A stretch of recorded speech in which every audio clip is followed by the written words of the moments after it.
낙엽 밟는 소리가. 낙엽 빛깔은 정답고 모양은 쓸쓸하다. 낙엽은 버림받고 땅 위에 흩어져 있다. 시몬, 너는 좋으냐? 낙엽 밟는 소리가. 발로 밟으면 낙엽은 영혼처럼 운다. 시몬, 너는 좋으냐? 낙엽 밟는 소리가. 가까이 오라. 우리도 언젠가는 낙엽이니 가까이 오라. 밤이 오고 바람이 분다. 시몬, 너는 좋으냐? 낙엽 밟는 소리가. 이렇게 되죠. 떨어진 낙엽을 보면서 자기의 영혼의 운명, 자기의 앞날의 미래 바라보면서 고뇌하는 이런 시인의 마음을 우리가 느낄 수가 있습니다. 낙엽이 우수수 떨어지는 이제 가을의 이제 끝자락을 향해서 우리가 나가고 있습니다. 이럴 때 마음 관리 잘 하셔야 되고요. 특별히 낙상 조심하셔야 돼요. 미끄러져 잘못하면 큰일 나십니다. 특별히 마음 관리를 여러분 좀 잘 하셔야 될 때가 된 것 같습니다. 그래서 오늘 본문에 에스겔 선지자가 본 골짜기의 마른 뼈가 살아나는 환상을 통해서 오늘 좀 하나님의 말씀을 좀 같이 상고하고 힘을 얻었으면 좋겠습니다. 주전 586년 남조 유다 왕국은 바벨론의 제국의 침공을 받아서 완전히 망합니다. 많은 사람이 죽습니다. 또 많은 사람이 바벨론의 포로로 끌려가죠. 그중 한 사람이 에스겔 선지자입니다. 나라가 다 망했어요. 가족들은 뿔뿔이 흩어졌습니다. 이제 돌아갈 나라도 없어요. 돌아갈 가정도 없습니다. 그리고 이제 말리타양 고향에서 1200km 떨어진 이러한 곳에 노예로 끌려와서 그리고 정복자의 명령을 들으며 그리고 종살이를 해야 하는, 그러다가 죽어야 하는 이런 철양맞은 신세가 되었습니다. 모든 계획들 다 사라졌습니다. 계획이 어디 있어요? 시키는 대로 해야지. 노예가 무슨 계획이 있겠어요? 응? 모든 희망, 꿈, 비전, 자유, 행복한 꿈들 다 사라졌어요. 완전히 절망적인 상황이 된 것이죠.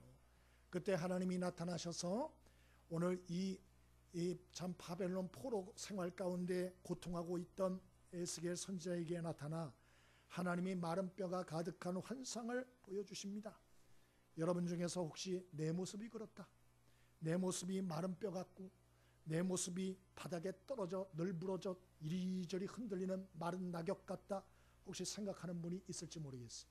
나는 이제 희망도 없고 즐거운 일도 없고 미래의 희망도 없고 길도 없고 답답하고 참 살 소망이 없다. 혹시 여러분 중에 그런 분이 있을지 모르겠습니다. 결론적으로 유다 백성은 오늘 에스겔 선지자에게 마른 뼈가 살아나는 환상을 하나님 보여주셨는데 그대로 바벨론 포로 생활 70년 만에 이 백성들이 다 돌아옵니다.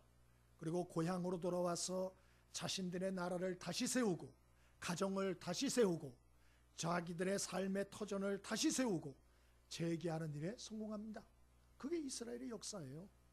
12절 26절의 말씀처럼 무덤을 열고 하나님이 나오게 하겠다 약속하셨는데 그대로 되어진 것을 역사적으로 우리가 보게 되는 것이죠.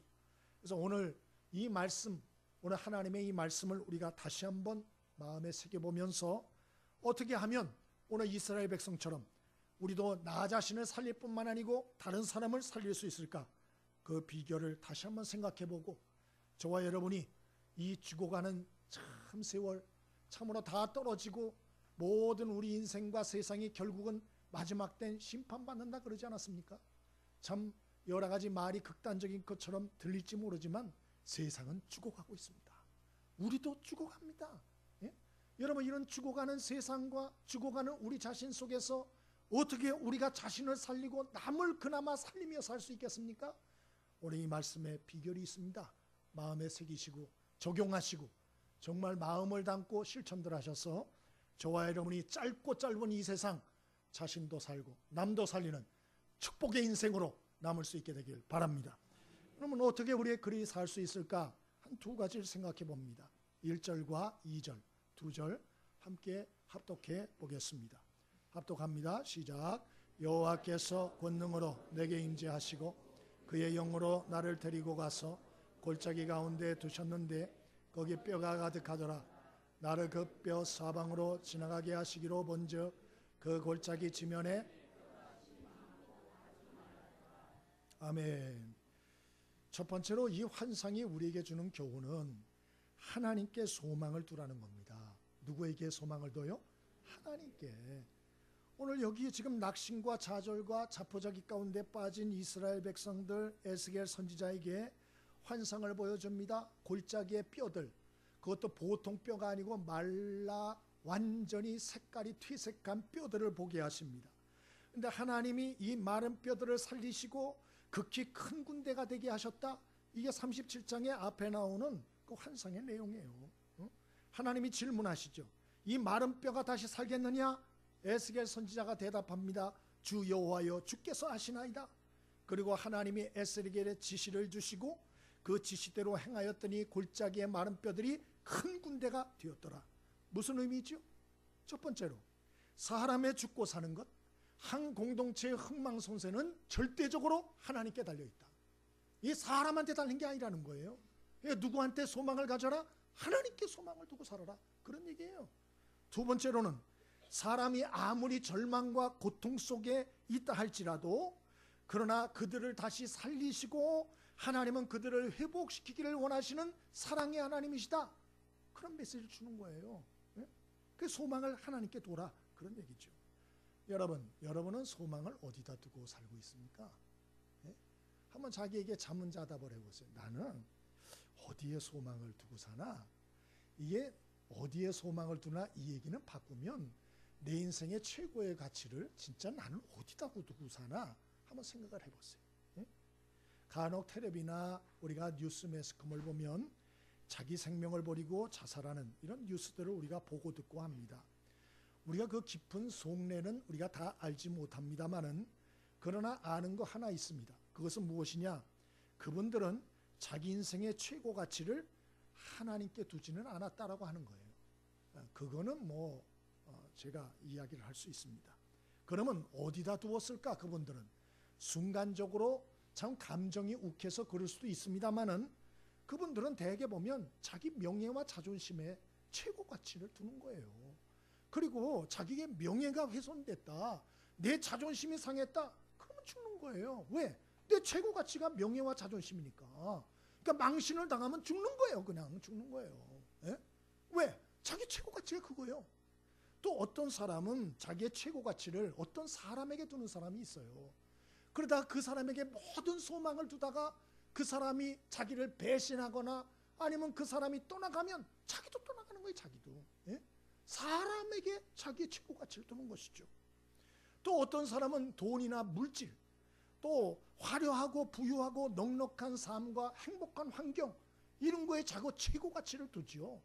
그러나 자기의 삶이 그런 화려한 삶이 안 되고 화려한 환경이 안 되고 넉넉하고 여유 있는 삶이 자기 삶에 무너져버리고 희망이 없어버리면 가는 거예요. 가는 거. 여러분, 그래서 우리가 내 최고 가치를 어디 두느냐 하는 건 굉장히 중요한 것입니다. 우리가 속이면 안 돼요. 성경은 그래서 뭐라고 말하나 경고합니다. 디모데전서 6장에 덧없는 재물에 소망을 두지 마라. 오직 우리에게 모든 것을 풍성히 주셔서 누리게 하시는 하나님께 너희의 소망을 두라. 그렇게 말씀했어요. 물질에 소망 두지 마라. 왜? 그건 헛되요. 물질이 많으면 뭐해요? 여러분, 병이나 사고나 가지고 하면 누워있으면요 돈 한 푼 못 써보고 가는 거예요. 그래서 성경은 뭐라 그러냐? 덧없는 재물에 소망을 두지 마라. 모든 것을 후히 주시고 누리게 하시는 하나님께 너희의 소망을 두라. 할렐루야. 우리가 정신을 차려야 하는 것입니다. 하나님께 소망을 두라. 뿐만 아니고 시편 146편 3절에 다윗도 방백들을 의지하지 말며 도울 힘이 없는 인생도 의지하지 말지니 그 호흡이 끊어지면 흙으로 돌아가 당일에 그 도모가 소멸하리로다.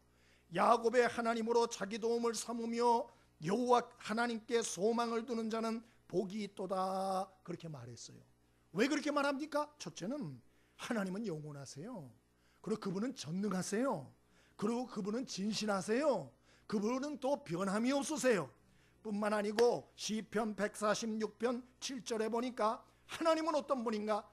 압박당하는 자를 위해서 공의로 판단하시고 줄인 사람에게 나눠주시며 갇힌 자를 해방하시고 소경의 눈을 뜨게 하시며 비굴한 자를 다시 일으켜 세워주시고 의인을 사랑하시며 객을 보호하시고 고아와 과부를 붙들어 주시고 악인의 길을 굳게 하시는 하나님이시다. 그렇게 말해요. 그렇게. 세상은 거꾸로죠. 세상은 이래 능력이 있고 재력이 있고 학력이 있고 권세가 있고 실력이 있고 또 얼굴도 잘생겨야 돼요. 그래가지고 보니까 외모도 실력이라 그러더만요. 그래서 왜 그런가 그러고 한번 읽어봤어요. 그랬더니 이 외모 뜯어 고치는 것도 강남에는 중학교 때부터 뜯어 고친대요. 근데 문제는 뜯어 고치려면 돈이 있어야 된대. 돈이. 그래가지고 뜯어 고치는 것도 실력이래요. 실력. 옆에 사람 얼굴을 보세요. 실력이 있어 보여요? 없어 보여요? 세상이 그래요. 세상이. 세상은 재력이 있고 학력이 있고 능력이 있고 실력이 있고 이쁘고 잘생기고 권세 있고 말 잘하고 이런 사람들 인기 최고입니다. 멋있다 그럽니다. 지켜 세웁니다. 사람들이 따라옵니다. 그러나 하나님은 정반대예요. 하나님은 비천하고 연약하고 그리고 여러 가지로 재력도 없고 능력도 없고 학력도 없고 실력도 없고 권세도 없고 얼굴도 별로이고 하나님은 이런 사람을 특별히 붙들어 주시는 하나님이라는 걸 잊지 않게 되길 바랍니다. 바닥에 떨어진 닭뼈, 완전히 마른 뼈와 같은 그런 뼈들도 하나님은 도외시하지 않고 버려버리지 않고 쓰레기통에 던져놓지 않고 그 하나님은 붙들어 주시고 살려주시고 다시 기회를 주시고 하나님의 부흥의 영광을 허락해 주길 원하는 하나님이라는 걸 잊지 않게 되길 바랍니다. 그래서 성경은 말해요. 그 하나님께 소망을 두라고. 사람이나 물질이나 환경에 네 소망을 두면 너는 무너진다고. 그래서 자꾸 하나님께 소망을 두는 거야. 하나님께. 너 무너지지 않게 하려고. 그러나 이 하나님께 소망 두라는 이야기가 굉장히 오해의 소지가 많습니다. 조금 더 설명을 할 필요가 있어요. 하나님께 소망을 둔다는 얘기가 뭐냐? 다른 말로 바꿔보겠어요. 이것은 참된 신앙생활을 해라 그런 말이에요. 참된 신앙생활을 해라. 다른 말로 하면 신앙생활 흉내만 내지 마라 그런 얘기예요. 신앙생활을 할 때도 우리가 우리 마음을 알잖아요. 내가 흉내내는지 진짜 마음과 인생을 담아서 하는지 그건 자기하고 하나님이 알아요. 그런데 여기 하나님께 소망을 두란 얘기는 하나님께 신앙생활하는 흉내내지 마라 그런 얘기예요. 참된 신앙생활을 해라. 그러면 참된 신앙생활이 뭡니까 도대체? 여러분 참된 신앙생활이 무엇입니까? 하나님 앞에 내가 부족하고 연약하고 무능하고 죄인 중에 죄인이요 내 속에는 죄밖에 나올 게 없는 이러한 연약한 자임을 전적으로 하나님 앞에 인정하고 동의하고 그리고 내 자신의 삶, 내 자신의 인격, 내 자신의 미래, 내 자신의 운명 모든 것을 하나님께 전적으로 의탁하고 사는 거예요. 그게 신앙생활이에요. 신앙생활. 이 바른 신앙생활이에요. 그러면 하나님 이렇게 살면 우리한테 뭘 주시나? 첫 번째로 구원의 은혜를 주세요. 구원의 은혜. 에베소 2장 8절 너희가 그 은혜를 인하여 믿음으로 말미암아 구원을 얻었나니 이것이 너희에게서 난 것이 아니요 하나님의 선물이라. 행위에서 난 것이 아니니 이는 누구든지 자랑치 못하게 하려 함이라. 그렇게 말했어요. 여러분 우리가 정말 하나님께 전적으로 내 삶을 의탁하고 살면 하나님은 구원의 은혜를 주십니다. 그래서 죄 많은 우리 인생 하나님의 저주와 심판받아 죽을 수밖에 없지만 하나님은 예수 그리스도의 십자가의 보혈의 공로로 우리의 죄를 씻어주시고 그리고 우리의 죄를 따라 심판하거나 저주를 내리지 아니하시고 우리의 죄를 용서해 주시고 사망에서 생명으로 죄인에서 하나님의 자녀로 지옥에서 천국 백성으로 우리를 옮겨주시는 줄 믿습니다. 이것이 구원의 은혜예요. 구원의 은혜. 구원의 은혜. 그러면 우리가 하나님을 전적으로 의지하면 구원의 은혜만 주나? 그렇지 않아요. 그 다음에 내 멋대로 살면 되나? 그렇지 않아요. 우리는 내일 일도 모르고 어떤 일을 어떻게 판단해야 될지 뭘 선택해야 될지 어떻게 말하고 생각하고 행동해야 될지 모를 때가 많아요. 모를 때가. 인터넷 뉴스 보니까 그 김한길 씨 탤런트 최명길 씨도 많이 보니까 이 양반들 유명하죠. 최명길 씨가 이뻐요, 안 이뻐요? 어이구, 정말로. 지금은 한물 간지 모르지만 젊었을 때는 날렸습니다. 에? 아유, 대단한 여자죠. 그리고 김한길 씨도 재혼은 했지만 국회의원 아닙니까? 국회의원. 또 새정치민주연합 대표까지 했던 사람이, 예? 대단한 사람입니다, 이 사람. 근데 보니까 폐암 4기 투병 중이다, 이렇게 나온 걸 제가 봤어요. 여러분, 우리가 내일 일을 알 것 같아요? 이쁜 미인 아내를 얻고 내가 또 이것저것 막 세상에서 명예도 다 누려보고 뭐 돈도 있을 만큼 이러면 내 삶에 행복이 올 것 같아요? 여러분, 우리는 코앞을 모르는 거예요. 코앞을. 예? 명심할 수 있게 되길 바랍니다. 그래서 우리가 하나님께 왜 전적으로 의탁하고 사느냐? 그분이 우리에게 구원의 은혜를 주실 뿐만 아니고 우리에게 인도의 은혜를 주세요. 우리와 동행해 주시고 우리를 인도해 주세요. 바른 길로 인도해 주세요. 진리의 길로 인도해 주세요. 생명의 길로 인도해 주세요. 정말 축복의 길로 인도해 주세요. 그게 우리에게 주시는 두 번째 복인 것이죠. 그래서 다윗 왕도 뭐라고 말했습니까? 시편 23편에 여호와는 나의 목자시니 내게 부족함이 없다 그랬잖아요. 자기가 양이고 하나님 목자래요. 또 예수님도 마태복음 6장 9절에 누가복음 15장에 하나님을 아버지라 그랬잖아요. 하나님은 너희 아버지라고. 응? 왜 아버지라 소리를 합니까? 아버지는 자식들의 모든 걸 책임지는 거예요. 끝까지. 예? 그게 바로 아버지. 아버지. 옆에 사람에게 여러분 아버지 그럴 수 있어요? 정신 나갔나? 목사님 이러실 거예요. 아무한테나 아버지라 그럽니까? 나를 책임져 줄 수 있는 사람. 응? 그러한 사명감과 그런 마음을 가지고 사는 사람 아버지라 그러잖아요. 근데 예수님 뭐라 그랬어요? 하나님이 너희의 하늘에 계신 아버지시다. 그렇게 말하잖아요. 여러분, 그러므로 우리가 참 이 하나님은 우리의 삶에 관심이 있으시고 우리를 인도해 가세요. 인도. 예? 그럼 참 얼마나 감사한지 몰라요. 우리 안에는 아직도 죄의 본성이 많아요. 거짓말도 잘하고 사람들도 미워하고 시기 질투하고 못된 구석도 많을까요? 적을까요? 엄청 많아요. 못된 구석이. 예수를 믿는데도. 예? 하나님 말씀에 거역하고 불순종을 밥 먹듯이 하고 세상 쾌락을 더 좋아하고, 예? 더군다나 세상의 악한 원수 마귀와 악령들이 우리를 자꾸 탈선의 길로 가게 하고 악의 길로 가게 하고 멸망의 길로 가게 하고 거역의 길로 가게 해요. 예? 여러분, 하나님이 이걸 방관하시나? 방관 안 해요. 어떤 부모가 자기 자식이 망하는 길을 가는데 가만두고 보는 부모가 어디 있겠어요? 세상 부모는 능력이 부족해서 그럴 수도 설사 있다 생각할 수 있어요. 그러나 하나님은 그러지 않아요. 하나님은 당신을 믿는 하나님의 자녀들을, 백성들을 그냥 두지 않아요. 그래서 반드시 바른 길로 인도하시고 때로는 연단하셔서 훈련하셔서 하나님의 아들답게 하나님의 딸답게 바꾸어 가신다. 믿게 되길 바랍니다.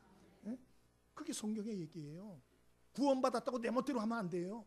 하나님이 그 백성을 하나님의 백성답게 자녀답게 만들어 가신다는 거예요.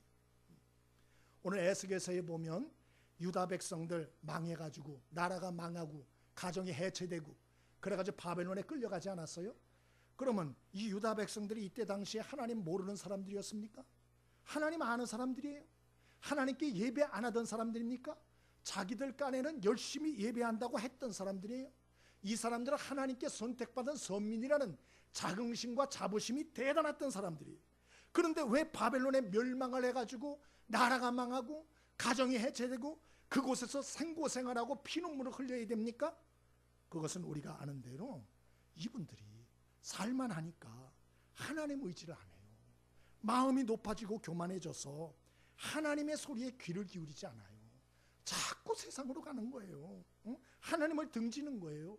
멸망의 길을 가는 거예요. 저주의 길을 가는 거예요. 심판의 길을 가는 거예요. 엉뚱한 길을 가는 거예요. 그 얘기가 어디나 오늘 37장 23절에 나와요. 그들이 우상들과 가증한 물건과 그 모든 죄악으로 스스로 더럽히지 아니하리라. 내가 그들을 그 범죄한 모든 처소에서 구원하여 정결케 한즉 그들은 내 백성이 되고 나는 그들의 하나님이 되리라. 그렇게 말씀했어요. 여러분, 하나님은 그 백성을 포기하지 않습니다. 그래서 구원한 다음에 하나님이 끝까지 포기하지 않고 인도하시고 함께 하시고 연단하시고 훈련하세요. 그리고 회복시키십니다. 회복시키세요. 때로 우리가 예수를 믿고 하나님을 섬겨도 환난과 고생이 좀 없으면 좋겠는데 자꾸 문제가 생기죠. 생긴다고 해주세요. 예, 문제가 생길 때가 있죠. 그래서 아우 이 문제를 해결했다. 아우 이제는 걱정이 없어. 그런데 덜커덕 또 문제가 생기고 아 이거를 해결했어. 아우 이제는 숨쉬고 살겠다. 덜커덕 또 어려움이 생기고 그럴 때 있잖아요. 있죠. 그 왜 그러나? 왜 그러나? 하나님 왜 이러시나? 이사야 30장 20절에 그 답이 나와요.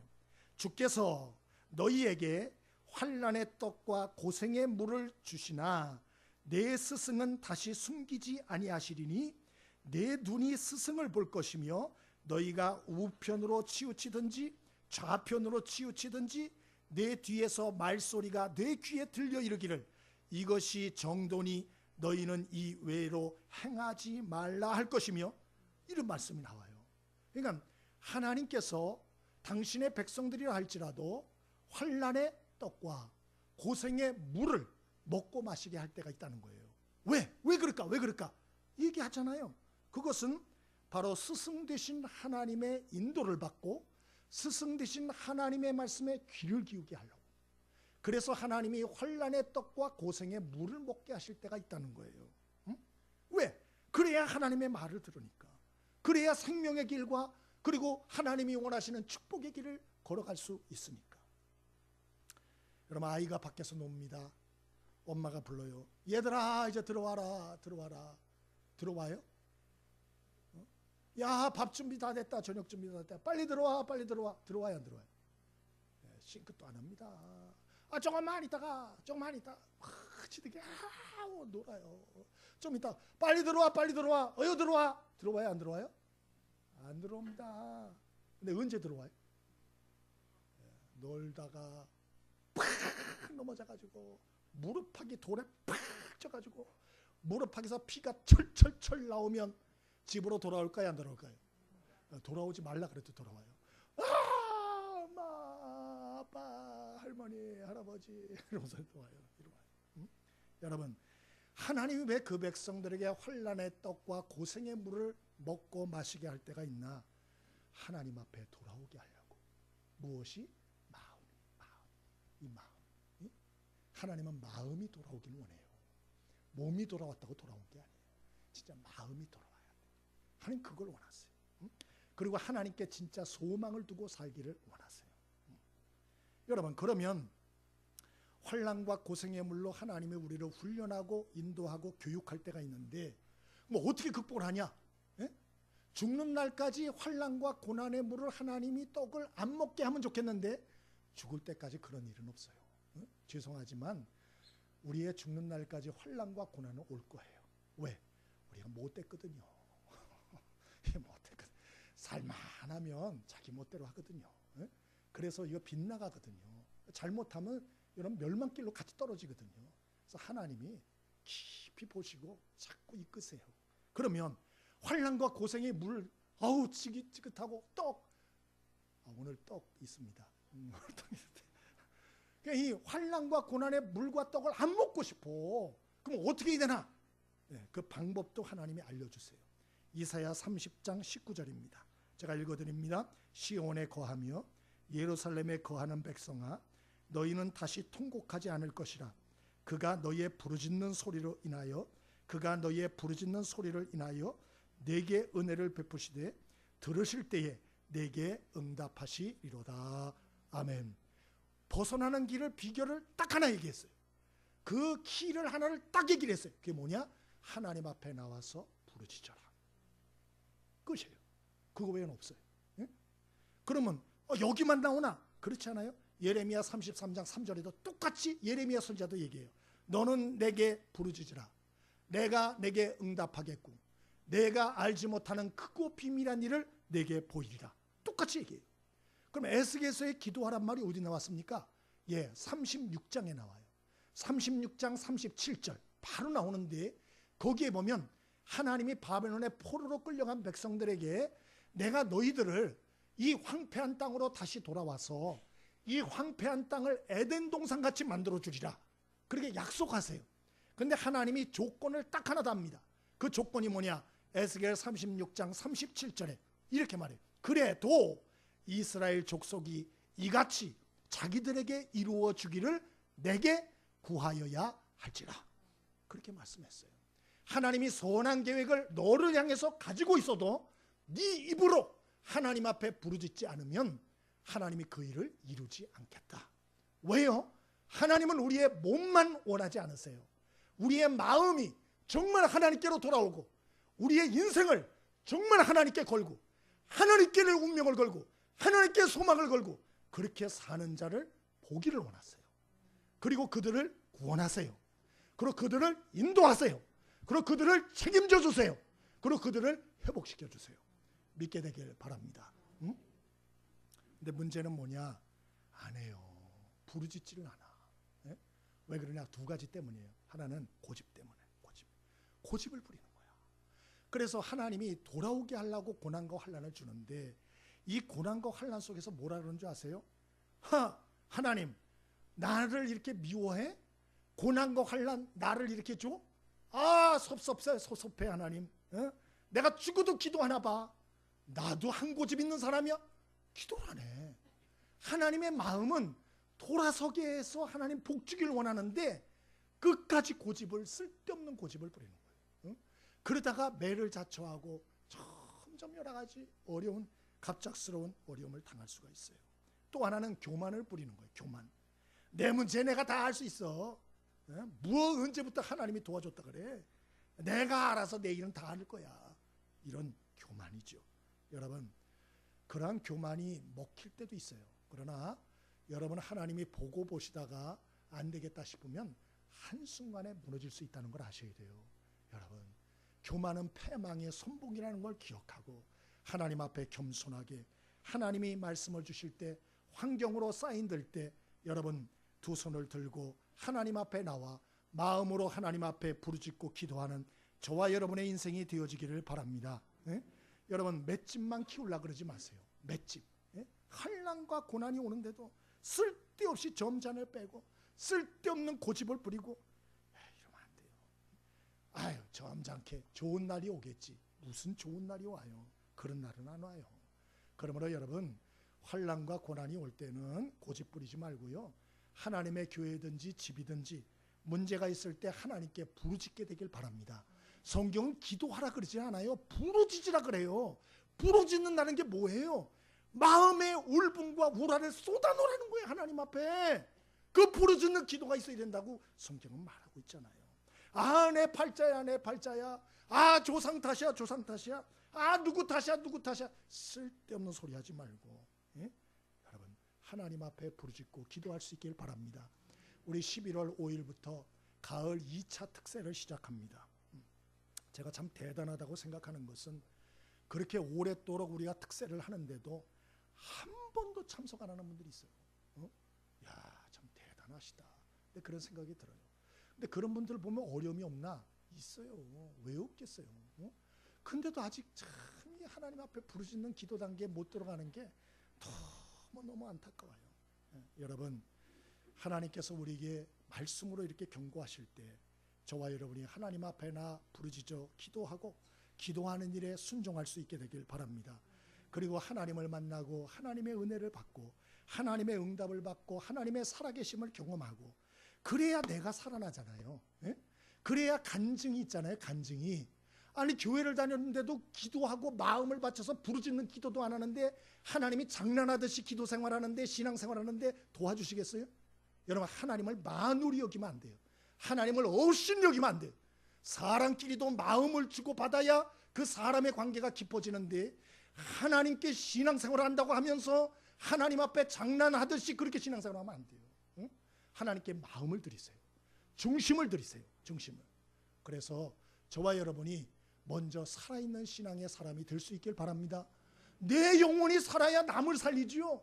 내가 지금 바닥이고 내가 마른 뼈가 돼가지고 내가 공고한데 뭐 남을 살리고 자시고 하겠어요. 내가 먼저 살아나야지. 오늘 우리가 이 죽어가는 시대에 어떻게 나를 살리고 남을 살릴 수 있는가? 하나님께 소망을 두십시오.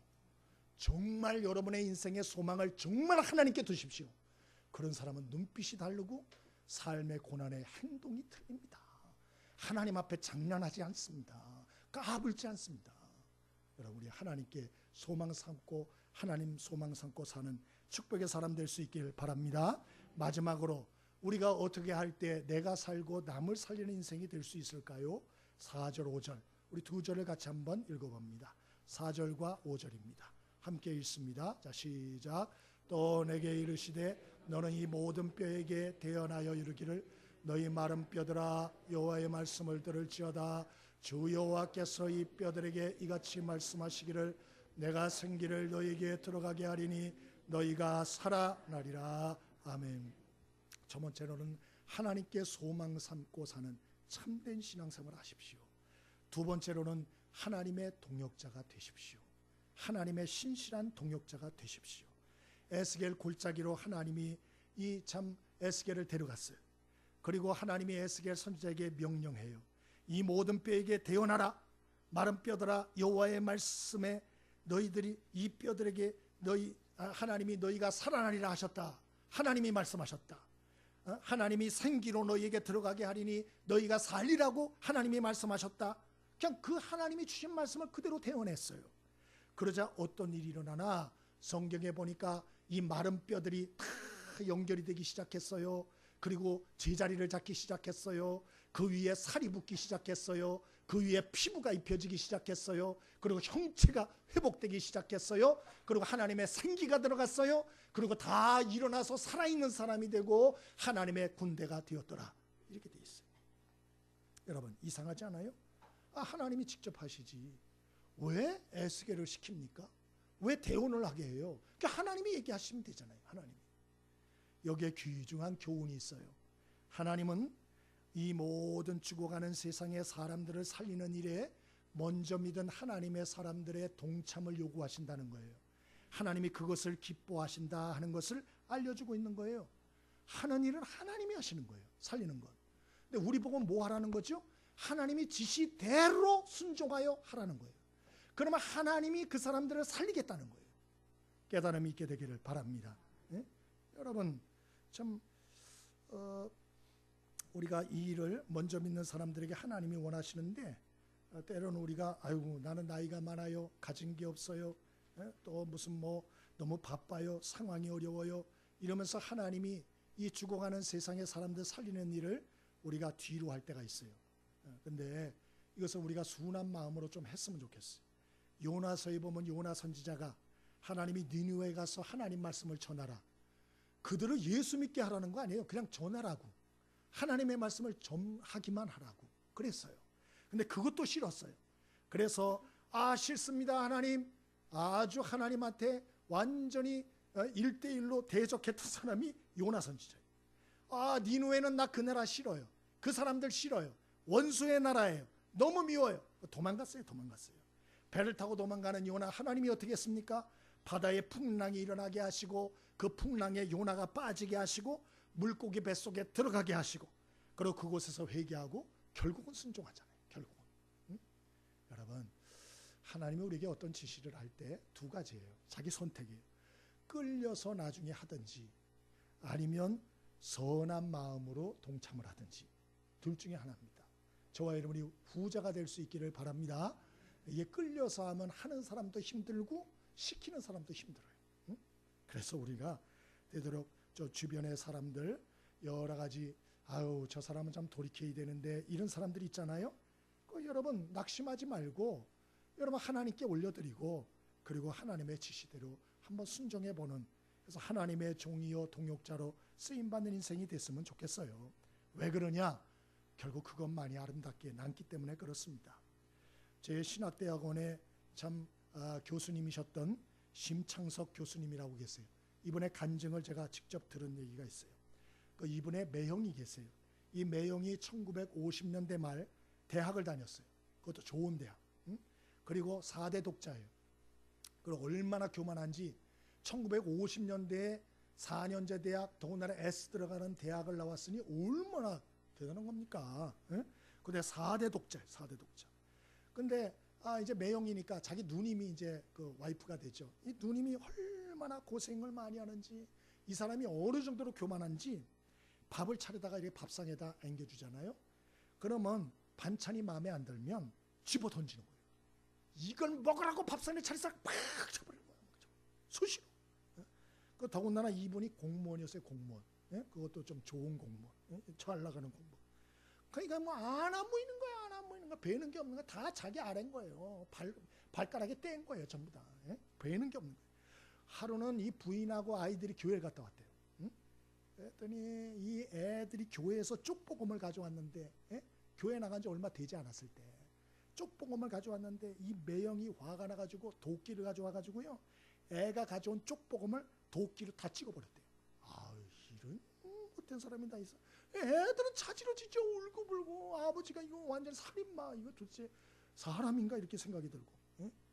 근데 중요한 건 이분의 나이 50세 딱 됐을 때 갑자기 몸에 이상이 오는데 폐가 이상하고 숨을 쉴 수가 없어가지고 병원에 갔더니 여러분이 아시는 이 폐렴 증세가 깊이 온 거예요.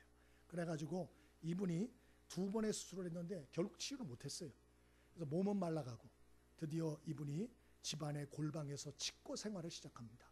뭐 대인관계 잘 못하죠. 몸은 바짝 마르고 얼굴은 새까맣게 되고 폐인이 되어 가는데, 물론 퇴직은 하고 골방에서 주는 음식만 이렇게 먹는 거예요. 3년을 두문불출했대요. 근데 어느 날 이 부인이 교회 갔다 와서 남편이 하루 종일 하는 게 없잖아, 집안에서. 그래가지고 이 남편한테 여보 이것 좀 해줘. 그러면서 확 던졌대. 그게 뭐냐? 옛날에 교회들 많이 했던 거예요. 교회 주보 뒤에 성경 공부, 그 나오는 가로 채우기 10개씩 이렇게 문제 나오는 거 해본 적 있죠? 우리도 한번 해볼까요? 내 이거 간증 들으니까 우리도 한번 해야 되겠다 싶어요.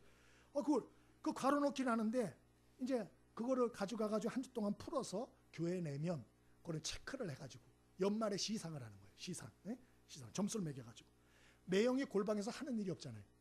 더군다나 밥을 얻어 먹어야 되잖아요. 옛날엔 갑이었는데 이제 뭐가 됐어요? 완벽한 을이 됐으니까 밥이라도 얻어 먹으려면 부인님이 시키시는 숙제를 잘해야 돼요. 그래가지고 부인이 여보 이것 좀 해줘. 탁 던져놓으니까 대학은 나왔고 똘똘하잖아요. 아직 머리는 있잖아요. 이분이 경남 합천읍교회 이 부인이 다녔는데 1년 후에 이 경남 합천교회에서 1년 후에 이 부인이 대상을 받았어요. 너무너무 잘하는 거예요. 너무너무 잘하는 거예요.